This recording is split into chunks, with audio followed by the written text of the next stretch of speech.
Hello दोस्तों, नमस्कार। मैं आपका दोस्त प्रदीप। आपका स्वागत है एग्ज़ाम एक्सप्रेस के यूट्यूब चैनल में। मैं आपके लिए आज लेकर के आए हैं क्लास 12 का हिस्ट्री सेकंड चैप्टर, जिसका नाम है राजा, किसान और नगर। इसमें जितना भी हो सकता है पूरी तरीक़ा से ऑब्जेक्टिव क्वेश्चन लेकर के आए हैं और हर एक क्वेश्चन आपके लिए रामबाण साबित होगा। जो आप इसको ध्यान से पढ़िएगा और इससे बाहर जो आपका एग्ज़ाम होगा उसमें नहीं पूछा जाएगा। ये हमारा 100% गारंटी के साथ बोल रहा हूँ, ठीक है। तो चलिए स्टार्ट करते हैं। डिस्प्ले पर ये जो अपना भी क्वेश्चन है उसको हम डिस्प्ले पे लाते हैं, ठीक ना। और ये जो क्वेश्चन है ये टोटल प्रीवियस ईयर के अकॉर्डिंग सेट किया गया है। तो चलिए डिस्प्ले पे, तो चलिए स्टार्ट करते हैं सेकेंड चैप्टर, जिसमें देखिए आपको इसमें पढ़ना है कहाँ से, तो मौर्य काल से लेकर के गुप्त काल के बारे में पढ़ना है। मौर्य काल से गुप्त काल तक पढ़ना है आपको सेकेंड चैप्टर में, ठीक ना। इसमें आपको पूरा ऑब्जेक्टिव क्लियर करेंगे और जो भी इसमें ऑब्जेक्टिव लिया गया है वह प्रीवियस ईयर के अकॉर्डिंग लिया गया है, ठीक ना। तो चलिए अब आपको एक एक क्वेश्चन ध्यान से देखना है। इससे बाहर आपको जो बोर्ड एग्जाम में है नहीं पूछा जाएगा, ठीक ना। तो चलिए स्टार्ट करते हैं। पहला क्वेश्चन है कि क्षेमेंद्र की रचना कौन सी है। तो क्षेमेंद्र की रचना कौन सी है? मुद्रा राक्षस, ठीक ना, अर्थशास्त्र या बृहद कथा मंजरी या कथा सरित सागर। तो जो है क्षेमेंद्र की जो रचना है ऐसे कौन सी है, तो बृहद कथा मंजरी किसकी रचना है, तो क्षेमेंद्र की रचना। अर्थशास्त्र किसका रचना है, तो कौटिल्य का रचना है। उसके बाद अगला क्वेश्चन है कि इंडिका किसकी रचना है। तो इंडिका किसका रचना हो जाएगा? चाणक्य कौन सी हो जाएगा? अर्थशास्त्र, ठीक ना। चाणक्य का अर्थशास्त्र था, उसमें उसके बाद मेगास्थनीज का इंडिका था, ठीक ना। आगे चलते हैं। इंडिका किसका हो जाएगा? मेगास्थनीज का हो जाएगा। उसके बाद अगला क्वेश्चन है कि किस गुप्त शासक को लिच्छवी दौहित्र कहा जाता है। किस गुप्त शासक को लिच्छवी दौहित्र कहा जाता है? तो दौहित्र का मतलब समझे हैं, नाती। लिच्छवी दौहित्र का मतलब होता है नाती। तो किसको कहा जाता है? समुद्रगुप्त को लिच्छवी दौहित्र कहा जाता है। किसको? तो समुद्रगुप्त को, क्योंकि इसको मम्मी जो थे कहाँ के रहने वाली थी, तो लिच्छवी नरेश की बहन थी, इसीलिए समुद्रगुप्त को लिच्छवी दौहित्र कहा जाता है। सॉरी, बाहर से कुछ आवाज़ आ रही है, कृपया। उसके बाद अगला चलते हैं। गुप्त काल में हस्ती सेना का प्रधान कौन होता था? गुप्त काल में जो हस्ती सेना का प्रधान होता था वो एक कौन होता था? तो पहला है महासंधि विग्रही, महाश्रपति, महापिलुपति या महाबलाधिकृति। तो कौन था? तो महापिलुपति को कहते, जो गुप्त काल में हस्ती सेना का जो प्रधान होता था उसको कहा जाता था महापिलुपति। उसके बाद अगला क्वेश्चन कहता है कि निम्न में से महिला संत कौन थी? जो महिला जो संत थी वो निम्न में से कौन थी? तो पहला है मीरा, अंडाला, कराईकल। तो देखिए महिला जो संत थी वो इसमें से तीनों थी, इसलिए इनमें कह सकते हैं कि इनमें से सभी। टाइपिंग मिस्टेक है, काफ़ी जगह टेक्निकल टीम जो है ना मिस्टेक कर देता है, तो हो जाएगा इनमें से सभी, ऑप्शन नंबर डी हो जाएगा। उसके बाद अगला क्वेश्चन है कि धर्म की शुरुआत किसने की थी? तो धर्म की शुरुआत किसने किया था? तो अशोक ने किया था, ठीक ना, अशोक ने किया था। उसके बाद अगला है समुद्रगुप्त की तुलना किस यूरोपीय शासक से किया जाता है? तो देखिए समुद्रगुप्त का जो तुलना है वो नेपोलियन से किया जाता है। कहा जाता है कि समुद्रगुप्त नेपोलियन की तुलना कहा जाता है कि भारत का नेपोलियन किसको कहा जाता है? तो समुद्रगुप्त को कहा जाता है। उसके बाद अगला जो क्वेश्चन है उसमें कहा गया है कि मौर्य वंश का संस्थापक कौन थे? तो देखिए मौर्य वंश का संस्थापक कौन थे? तो चंद्रगुप्त मौर्य थे, ठीक ना। एक एक क्वेश्चन आपके लिए इम्पोर्टेंट है, ठीक है। ये जो भी है आपको प्रीवियस ईयर है, ठीक ना, इसको ध्यान में रखिएगा और बार बार वीडियो को देखिएगा, एक ही वीडियो को, जिससे आपको याद रहे। उसके बाद है चंद्रगुप्त की मृत्यु कहाँ हुई थी? तो चंद्रगुप्त की मृत्यु कहाँ हुई थी? तो श्रम बेला में हुआ था, ठीक ना, श्रवण बेला में हुआ था चंद्रगुप्त उसके बाद है थोड़ा फ्लैक्चुएट कर गया था। देखिए, कह रहा था कि चंद्रगुप्त की मृत्यु कहाँ हुआ था? तो श्रवणबेलगोला में हुआ था। कहाँ पड़ता? तो ये दक्षिणी भारत में हुआ था। और संलेखना के माध्यम से अपना जो शरीर थे त्यागे थे। किसके माध्यम से? तो संलेखना के माध्यम से, संलेखना के माध्यम से अपना शरीर को त्याग दिए थे, ठीक ना। वे कौन धर्म के मानते थे? तो ये जैन धर्म को मानते थे। उसके बाद अगला क्वेश्चन है कि चंद्रगुप्त मौर्य किस धर्म को मानते थे? जस्ट पीछे बताया कौन धर्म के? तो जैन धर्म को मानते थे, ठीक ना। उसके बाद है अगला क्वेश्चन कहता है 11 नंबर कि मौर्य वंश का अंतिम शासक कौन था?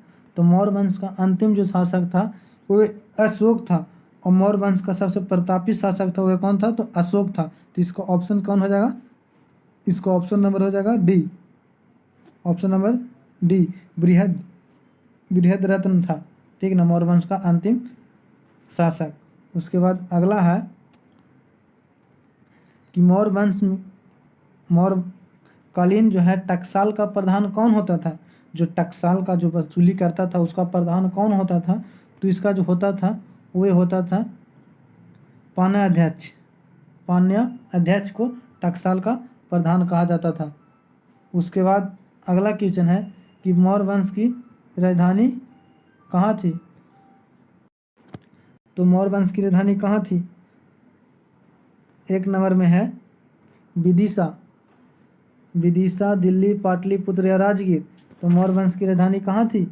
तो ये हो जाएगा पाटलिपुत्रा थी, ठीक ना। पाटलिपुत्रा का स्थापना किसने किया था? तो उदयन ने किया था, ठीक ना। उसके बाद अगला है कि मौर्यकालीन कलिंग राज्य कहाँ स्थित है? तो कलिंग जो राज्य था वह उड़ीसा में स्थित है। और कलिंग का जो विजय किया था किसने किया था? तो अशोक ने जीता था। अशोक ने, किसने? तो अशोक ने जीता था। कब जीता था? तो 261 ईस्वी में जीता था, ठीक ना। उसके बाद अगला क्वेश्चन है कि मौर्य प्रशासन में समाहर्ता कौन था? जो मौर्य प्रशासन था उसमें समाहर्ता कौन था? तो उसमें समाहर्ता जो था राजकीय कर संग्रह अधिकारी था। जो राजकीय कर संग्रह यानी कि जो वसूली करता था कर को, वही था मौर्य वंश का मौर्य प्रशासन में समाहर्ता। उसके बाद अगला क्वेश्चन है कि मौर्य काल में ब्रह्मदेव क्या था? तो ब्रह्मदेव जो था से ब्रह्मदेव यानी कि ब्राह्मण को दान। ब्रह्मदेव का मतलब होता है ब्राह्मण को दान। तो ये क्या चीज था? तो भूमि दान था। ब्रह्मदेव जो था से भूमि दान किया करते थे मौर्य वंश के। उसके बाद अगला है कि अशोक का व्यक्तिगत धर्म कौन था? तो देखिए, अशोक का जो था से व्यक्तिगत धर्म था वह जैन धर्म था, बौद्ध धर्म था, सॉरी। अशोक का जो व्यक्तिगत धर्म था वह कौन था? तो बौद्ध धर्म का था। लेकिन ये व्यक्तिगत था, ना कि किसी पर फोर्स करते थे। ये अपना बौद्ध धर्म मानते थे और ये सब को लेकर चलते थे। किसी को ये नहीं फोर्स करते थे कि हाँ तुम बौद्ध धर्म मानो ही मानो। इसी ने दिए थे धर्म, शुरुआत किए थे। उसके बाद अगला क्वेश्चन है कि अशोक ने महेंद्र और संघमित्रा को प्रचार के लिए किस देश में भेजा था? तो देखिए, महेंद्र और संघमित्रा जो था इनके, महेंद्र जो था बेटा था और संघमित्रा जो थी वे बेटी थी। तो ये जो भेजे थे वे कहाँ भेजे थे? तो ये भेजे थे सिंहल द्वीप यानी सिंहल द्वीप किसको बोला जाता है? तो श्रीलंका को बोला जाता है। किसको? तो श्रीलंका को बोला जाता है। सिंहल द्वीप जो था से किसको बोला जाता? तो श्रीलंका को भेजे थे। किसके लिए? तो धर्म के प्रसार के लिए। धर्म कौन अपनाते थे? तो बौद्ध धर्म पर अपनाते थे। उसके बाद अगला क्वेश्चन है 19 नंबर क्वेश्चन है कि अशोक किस वंश का शासक थे? तो ये जस्ट पीछे बताया किस वंश का? तो मौर्य वंश का संस्थापक जो शासक थे और सबसे प्रतापी शासक थे। उसके बाद अगला है कि अशोक कौन से बौद्ध भिक्षु के प्रभाव में आकर बौद्ध धर्म को समर्थन बना लिया था? जो अशोक जो थे वे कौन से ऐसा बौद्ध भिक्षु थे जिनके संपर्क में आकर के, प्रभाव में आकर के बौद्ध धर्म को अपनाए थे? तो देखिए, उसी का जो था चचेरा भाई था जिसका नाम था उपगुप्त, उसी के संपर्क में आकर के बौद्ध धर्म अपना लिए थे, ठीक है। उसके बाद अगला है अगला क्वेश्चन कहता है कि राजगिरी की नगर बद्धू का नाम क्या चीज था। राजगिरी की नगर बद्धू का नाम क्या चीज था, तो इसका नाम क्या चीज था, तो सालबत्ती नाम था। जो राजगिरी का नगर बद्धू था यानी कि नगर कन्याएं थी, उसका नाम था सालबत्ती। उसके बाद अगला क्वेश्चन है, अगला क्वेश्चन कहता है कि किसने लिखा वास्तविक सुकर्म वह है, वास्तविक सुकर्म वह है जिससे प्रजा सुखी तथा प्रसन्न हो। जो किसने लिखा था कि वास्तविक सुकर्म यानी वास्तविक जो कर्म हुआ है जिससे कि प्रजा खुशी और क्या चीज प्रसन्न हो, ये बात किसने बोला था। तो ये बात जो बोला था वे कौन थे, तो कौटिल्य बोले थे। इसमें किसमें लिखा गया है, तो अर्थशास्त्र, कौटिल्य के अर्थशास्त्र में लिखा गया है। और कौटिल्य को ही चाणक्य कहते हैं, ठीक ना। उसके बाद अगला क्वेश्चन है कि चंद्रगुप्त मौर्य के काल में कलिंग की राजधानी कहाँ हुई करती थी। चंद्रगुप्त मौर्य के काल में कलिंग की राजधानी कहाँ हुआ करती थी, तो कलिंग के जो राजधानी था वो तोसली हुआ करती थी। क्या चीज, तो तोसाली हुआ करती थी। उसके बाद अगला है आर्यभट्ट कहाँ का निवासी थे, यानी वासी कहने का मतलब है कि कहाँ के रहने वाले थे। तो आर्यभट्ट कहाँ के रहने वाले थे, आप गाना भी सुने होंगे। आर्यभट्ट जो था से पटना के रहने वाले थे। इसने किसका खोज किया था, तो जीरो का खोज इसी ने आर्यभट्ट ने किया था। उसके बाद अगला है कि द्वितीय नगरीकरण के नगरों को क्या कहा जाता था, क्या कहा जाता है। जैसे द्वितीय नगरीकरण के नगरों को क्या कहा जाता है, तो देखिए द्वितीय पहला जो था से ताम्र था यानी तांबा का खोज होता था। दूसरा पहला जो था से युग नगर था, ठीक ना। और दूसरा जो नगरीकरण हुआ था उसमें लौह युगीन क्या चीज, तो लौह युगीन नगर कहा जाता था। उसके बाद अगला क्वेश्चन है, अगला क्वेश्चन क्या बोलता है कि भारत का प्राचीनतम ज्ञान अभिलेख कौन सा है। प्राचीनतम ज्ञात अभिलेख, भारत का प्राचीनतम ज्ञात अभिलेख कौन सा है, तो भारत का प्राचीनतम जो ज्ञात अभिलेख है वो ये बोजागोई का अभिलेख है। कौन, तो बोजागोई का अभिलेख है। उसके बाद अगला क्वेश्चन है कि मेगास्थनीज, जो मेगास्थनीज है किस यूनानी शासक के राजदूत के रूप में पाटलिपुत्र में आया था। तो देखिए मेगास्थनीज जो था से किसके, जो यूनानी शासक थे उसके राजदूत बन के आया था। तो ये आया था सेल्यूकस के, जैसे कि सेल्यूकस के सिकंदर के साथ जो सेनापति था वो सेल्यूकस था, ठीक ना। तो सेल्यूकस जब सिकंदर वापस लौट गया यहाँ से, जब सिकंदर वापस लौटा तो उसके जो सेनापति था, जो स्थल सेनापति, उसका नाम था सेल्यूकस। इसने अपने विवाह किसके साथ किया था, अपने बेटी का विवाह तो चंद्रगुप्त मौर्य के साथ किया था। और उसके देख रेख में मेगास्थनीज को भेजा था। तो इसीलिए कहते हैं कि मेगास्थनीज किसके दरबार में आया था, तो चंद्रगुप्त मौर्य के दरबार में था। और यह क्या चीज था, मेगास्थनीज तो राजदूत था। तो इसलिए हम कह सकते हैं कि मेगास्थनीज जो था से यूनानी शासक सेल्यूकस का राजदूत बनकर आया था। उसके बाद अगला क्वेश्चन है कि कलिंग युद्ध का वर्णन किस अभिलेख से मिलता है। तो कलिंग युद्ध का जो वर्णन है वो किस अभिलेख से मिलता है, तो ऑप्शन नंबर हो जाएगा डी, 13वां शिलालेख। 13वां शिलालेख से कलिंग युद्ध के बारे में मिलता है। कलिंग युद्ध हुआ कब था, तो 261 ईस्वी में हुआ था। किसने किया था, तो अशोक ने किया था। और इसी युद्ध से उसने अपना जो है से लड़ाई झगड़ा करना बंद कर दिया था। उसके बाद अगला है चीनी यात्री फायान। चीनी यात्री फायान किस शासक के काल में भारत आया था, तो चीनी यात्री जो था फायान किसके शासक काल में आया था, तो चंद्रगुप्त मौर्य, विक्रमादित्य, अशोक या कनिष्ठ। न तो कनिष्ठ आया था न तो अशोक के समय में आया था विक्रमादित्य के समय में, ठीक है। उसके बाद अगला है कि मेगास्थनीज किस भारतीय शासक के दरबार में आया था, तो ये जस्ट बताया था चंद्रगुप्त मौर्य के दरबार में आया था, ठीक ना। उसके बाद अगला क्वेश्चन है कि किस अभिलेख में सती प्रथा का उल्लेख किया गया है, तो सती प्रथा का उल्लेख किस अभिलेख में है, प्रयाग अभिलेख, हिरन अभिलेख, मेहरौली अभिलेख या मथुरा अभिलेख। तो किस अभिलेख में है, तो है हिरन अभिलेख में। सती प्रथा का पहला उल्लेख जो मिलता है इससे हिरन अभिलेख में मिलता है।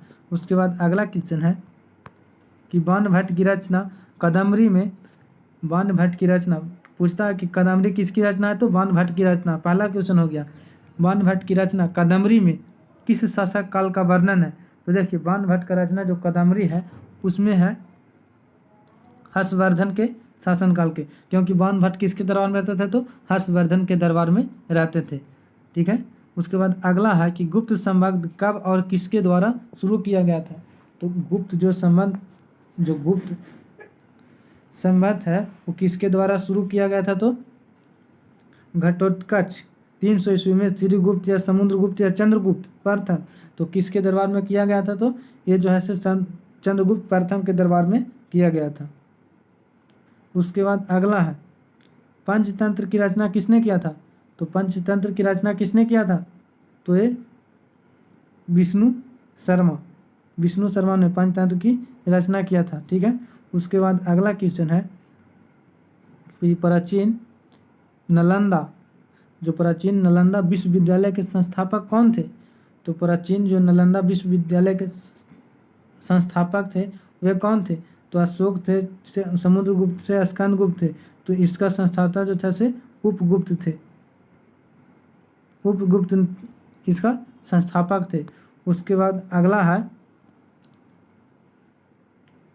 कि भारतीय इतिहास का कौन सा काल स्वर्ण काल माना जाता है? तो भारतीय इतिहास का कौन सा काल स्वर्ण काल माना जाता है? तो ऑप्शन नंबर हो जाएगा बी, गुप्त काल को स्वर्ण काल माना जाता है। ठीक ना।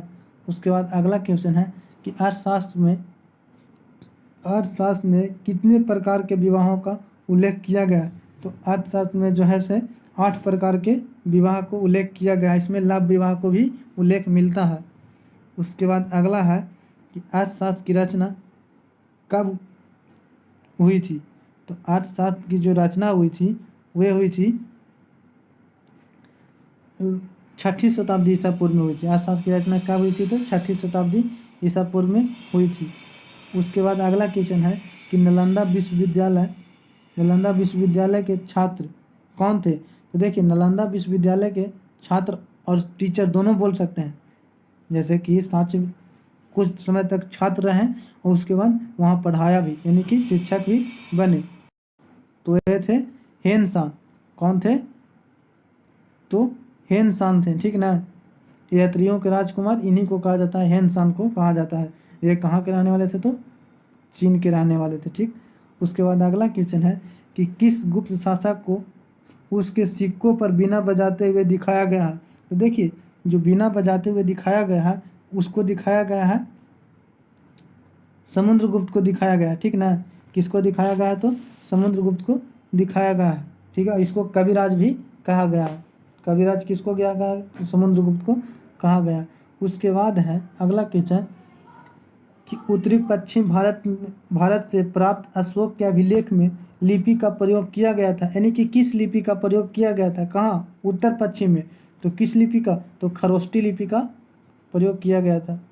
उसके बाद अगला क्वेश्चन है कि अशोक के कुल कितने अभिलेख अभी तक प्राप्त हो चुके हैं? कुल अभिलेख पूछा है। कुल अभिलेख अभी तक कितने प्राप्त हो चुके हैं? तो हो जाएगा 44 अभिलेख लगभग में अभी जो है से प्रमाणित हो चुके हैं। उसके बाद है अशोक द्वारा प्रचलित बौद्ध धर्म कहाँ प्रचलित हुआ? तो देखिए सबसे ज़्यादा जो संघमित्रा महेंद्र था बेटा था उसको कहाँ भेजा था? तो श्रीलंका में। तो इसका ऑप्शन नंबर क्या हो जाएगा? तो ऑप्शन नंबर सी हो जाएगा। उसके बाद हो जाएगा अगला 44 नंबर, जीवक ने वैद्य की शिक्षा कहाँ से पाई थी? जीवक जो था ये वैद्य था, वे कहाँ से शिक्षा पाया था? तो तक्षशिला विश्वविद्यालय, सबसे पुराना जो था तक्षशिला में था, वहीं से इसने ग्रहण किया था। उसके बाद अगला है कि जीवक कहाँ के रहने वाला था? जो जीवक था वह कहाँ के रहने वाला था? तो राजगीर के रहने वाले थे। ठीक है। और शिक्षा कहाँ से? तो तक्षशिला से प्राप्त किए थे। उसके बाद अगला क्वेश्चन है कि जीवक की ख्याति किस रूप में थी? तो जीवक की ख्याति किस रूप में थी? अभी जस्ट बताएं, वैद्य यानी कि डॉक्टर के रूप में था। उसके बाद अगला क्वेश्चन है 47 नंबर क्वेश्चन है कि अंगराज जो था वो आधुनिक बिहार के किस जिले में स्थित है? तो अंग जो राज था वह भारत के बिहार के भागलपुर जिले में स्थित है। कहाँ? तो बिहार के भागलपुर जिले में अभी वर्तमान में है। उसके बाद अगला है कि बिंबिसार का संबंध किस वंश से था? बिंबिसार का संबंध किस वंश से था? तो बी, हर्यंक वंश से। बिंबिसार का संबंध हर्यंक वंश से। और बिंदुसार का जो संबंध था वे मौर्य वंश से था और बिंबिसार का संबंध हर्यंक वंश से था। सॉरी पीछे कुछ आवाज़ जा रहा होगा, मैनेज कीजिएगा, ठीक है। उसके बाद अगला क्वेश्चन है कि जरासंघ का संबंध किस देश से, किस वंश से था। जरासंघ का संबंध किस वंश से था, तो हो जाएगा बृहद वंश से था। उसके बाद अगला है तक्षशिला किस राज्य में स्थित है। जो तक्षशिला था वो किस राज्य में स्थित था, तो तक्षशिला कहाँ स्थित था, तो ये गांधार राज्य में स्थित था। उसके बाद अगला क्वेश्चन है कि सेल्यूकस ने अपनी पुत्री का विवाह किस राजा के साथ किया था, तो अभी जस्ट बोले थे किसके साथ किया था, तो चंद्रगुप्त मौर्य के साथ किया था। उसके बाद अगला है कि धर्म विजय का उल्लेख अशोक के किस अभिलेख से मिलता है, यानी किस शिलालेख से मिलता है। धर्म विजय के उल्लेख जो है से किस शिलालेख से मिलता है, तो ऑप्शन नंबर हो जाएगा सी, यानी कि 13वें शिलालेख से मिलता है। उसके बाद अगला है 53 नंबर सवाल कि कालिदास किसके समकालीन थे, तो कालिदास किसके समकालीन थे, तो चंद्रगुप्त द्वितीय जिसको विक्रमादित्य बोला जाता है उसके समकालीन थे। उसके बाद था भारत का नेपोलियन किस शासक को कहा जाता है, तो जस्ट अभी पीछे बताए थे ना, भारत का नेपोलियन समुद्रगुप्त को कहा जाता है। उसके बाद अगला क्वेश्चन है कि मगध की प्राचीन राजधानी कहाँ थी, तो मगध की प्राचीन राजधानी कहाँ थी, राजगीर था। उसके बाद अगला चलते हैं, मगध का प्राचीनतम राजवंश कौन था, तो मगध का देखिए सबसे प्राचीनतम जो राजवंश में आता है उसको कहा जाता है हर्यंक वंश। हर्यंक वंश, जैसे हर्यंक वंश उसके बाद आता है मौर्य वंश, ठीक ना। उसके बाद अगला है कि पाटलिपुत्र को किस राजा ने सर्वप्रथम अपनी राजधानी बनाई थी, तो पाटलिपुत्र को किस शासक ने, तो उदयन ने अपना राजधानी बनाया था, यानी कि पटना की स्थापना किसने किया था, तो उदयन ने किया था। उसके बाद अगला है कि पाटलिपुत्र नगर की स्थापना उदयन ने किस नदी के संगम पर किया था, तो जो पटना भी है पाटलिपुत्र को पटना नाम किया गया है, तो किस नदी के किनारे है, तो गंगा भी है, सोन और पुनपुन तीनों के सहाय यानी कि संगम पर हुआ है, इसलिए कह सकते हैं कि इनमें से सभी। उसके बाद अगला क्वेश्चन है कि रथमुसल नामक आक्रमण यंत्र का प्रयोग किस जनपद में सबसे पहले किया गया था, तो रथमुसल जो था सबसे पहले कहाँ किया गया था, तो मगध में ही किया गया था। इसमें क्या होता था कि चारों तरफ से घेर लिया जाता था और घेर कर मारा जाता था, इसी को रथमुसल कहा जाता है। ताम्रलिपि बंदरगाह अवस्थित है, यानी कि ताम्रलिपि बंदरगाह कहाँ स्थित है, तो बंगाल में स्थित है। उसके बाद अगला है कि इलाहाबाद प्रशस्ति का लेखक कौन थे। इलाहाबाद प्रशस्ति का लेखक कौन थे, इसको कहने का मतलब है कि इलाहाबाद प्रशस्ति अभिलेख के लेखक कौन थे, तो कौन हो जाएंगे, तो हरिसेन। हरिसेन का प्रयाग प्रशस्ति अभिलेख लिखा गया, तो इलाहाबाद को प्रयाग प्रशस्ति अभिलेख कह सकते हैं, ठीक ना। उसके बाद अगला क्वेश्चन है कि चाणक्य भारत के किस शिक्षण संस्था में अध्ययन किया कर था। चाणक्य जो था से भारत के किस शिक्षण संस्था में अध्ययन किया था, तो चाणक्य कहाँ किया था, तो चंद्रगुप्त बोलते हैं इसका तक्षशिला विश्वविद्यालय, कहाँ पढ़ता था, तो गांधार में पढ़ता था। उसके बाद अगला है कि प्राचीन भारत में उदंतपुरी विश्वविद्यालय कहाँ स्थित था। प्राचीन भारत में उदंतपुरी विश्वविद्यालय जो था से कहाँ स्थित था, यानी कि किस राज्य में स्थित था, तो मगध में ही स्थित था। उसके बाद अगला है कि शक संबंध, कौन संबंध, तो शक संबंध की शुरुआत कब हुई थी, तो 78 AD में हुई थी, यानी 78 ईस्वी में हुआ था। किसने किया था, तो कनिष्ठ ने, और कनिष्ठ ने करवाया था, ठीक ना। और किस वंश का शासक थे, तो गुप्त वंश के सबसे प्रतापी शासक कनिष्ठ को माना जाता है। उसके बाद अगला है कि विश्व में पाई जाने वाली पहली धातु कौन थी, तो विश्व में पाई जाने वाली पहली धातु चांदी को माना गया है, ठीक है। उसके बाद अगला है भारत की सबसे प्राचीनतम लिपि थी, तो देखिए भारत का सबसे प्राचीनतम जो लिपि था वे थे ब्राह्मी लिपि। ब्राह्मी लिपि से ही आज सारा लिपि का कहीं बोल सकते हैं कि उत्पन्न हुआ है, यानी उद्भव हुआ है। किस लिपि से, तो ब्राह्मी लिपि से, इसलिए हम कह सकते हैं कि भारत की सबसे पुरानी लिपि ब्राह्मी लिपि को। इसलिए अगला है प्रयाग प्रशस्ति का संबंध किस गुप्त शासक से है, तो प्रयाग प्रशस्ति का संबंध जैसे समुद्रगुप्त से था। और प्रयाग प्रशस्ति किसने लिखा था, तो हरिसेन ने लिखा था। हरिसेन और हरिसेन किसके दरबार में रहते थे, तो समुद्रगुप्त के दरबार में रहते थे, इसलिए ऑप्शन हो जाएगा बी। अगला क्वेश्चन है कि अपने स्वयं के खर्चे से सुदर्शन झील का जो मरम्मत किसने कराया था? तो अपने स्वयं के खर्चे से जो सुदर्शन झील का जो मरम्मत करवाया था वे रुद्रदमन ने किया था। सुदर्शन झील कहाँ है? तो गुजरात में हुआ था। लेकिन ये तो मरम्मत न करवाया था, सुदर्शन झील बनवाया किसने था? तो चंद्रगुप्त मौर्य ने बनवाया था। उसके बाद अगला है कि इंडिका, इंडिका के लेखक कौन है? तो अभी जस्ट पीछे बताया मेगास्थनीज है। उसके बाद अगला क्वेश्चन है, एक क्वेश्चन आपका लास्ट है, देखिए जितना भी था सब प्रीवियस ईयर हम करवा दिए। ये चैप्टर नंबर का कौन था? तो सेकंड था। इसको अगर आप ध्यान से पढ़ते हैं तो इससे ज़्यादा आपको परीक्षा में नहीं पूछा जाएगा। अगर वीडियो अच्छा लगा है तो लाइक और शेयर करना ना भूलें और साथ ही सब्सक्राइब कर दें ताकि कोई भी वीडियो अपलोड हो तो आपको तक नोटिफिकेशन पहुंच जाए। चलिए, जय हिंद।